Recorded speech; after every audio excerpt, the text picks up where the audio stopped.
Hello all welcome back to my channel.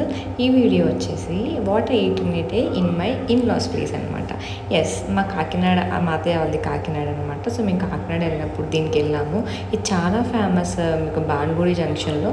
అట్లనే ఒక tea తాగేసి హ్యాపీగా వచ్చేసినాం అనమాట.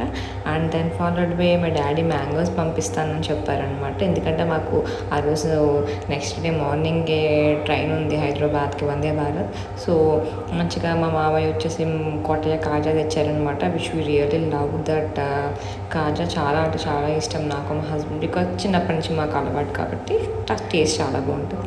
తర్వాత మా సిస్టర్ వచ్చేసి మా కోసం కుకీస్ ఇంకా రాగి లడ్డు చేసింది అనమాట. ఇది జోవార్ కుకీస్ అనమాట. అవి ఇంకా రాగి లడ్డు చేసింది. సో స్వీట్ ఆఫ్ హర్ కదా. అట్లనే ఇంకొకటి ఏదో చేసింది. I don't remember that floor. దాంతో కూడా ఇట్లా చేసిందనమాట. అది చేసేసినాక చెప్పాం కదా ఒక ఫంక్షన్ కోసం వచ్చామని చెప్పేసి.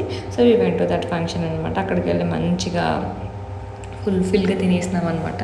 ఫుల్గా కడుపు అంతా ఫుల్గా. సో నాన్ వెజ్ అంటే చాలా ఇష్టం అనమాట నాకు. చిన్నప్పటి నుంచి కూడా జస్ట్ లవ్ నాన్ వెజ్. ఎందుకో తెలియదు, వెజ్ కన్నా నాన్ వెజ్ అంటే 2 ఎక్కువే తింటాం. అదైనాక కాకినాడలో సురుచి ఒక బేకరీ ఉంటుంది. ఎత్తి తర్వాత నా ఫేవరెట్ అదే అనమాట. సో అక్కడి నుంచి ఆస్కర్ my cousin in the sense మా మరిది ఈశ్వర్, మా హస్బెండ్ వాళ్ళ తమ్ముడి ఇలా కేక్ కావాలంటే ఇంత తీసుకొచ్చారనమాట.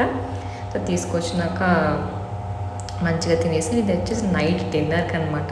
అక్కడైతే కొత్తగా ఓపెన్ చేశారంటే తీసుకుని వెళ్ళారనమాట. ఫుడ్ అయితే చాలా అంటే చాలా ఉందనమాట. అది సంథింగ్ పేరు గుర్తులేదు కానీ ఫుడ్ అయితే చాలా బాగుంది. పెద్ద హోటల్ ఏం కాదు కానీ but food taste so good అనమాట.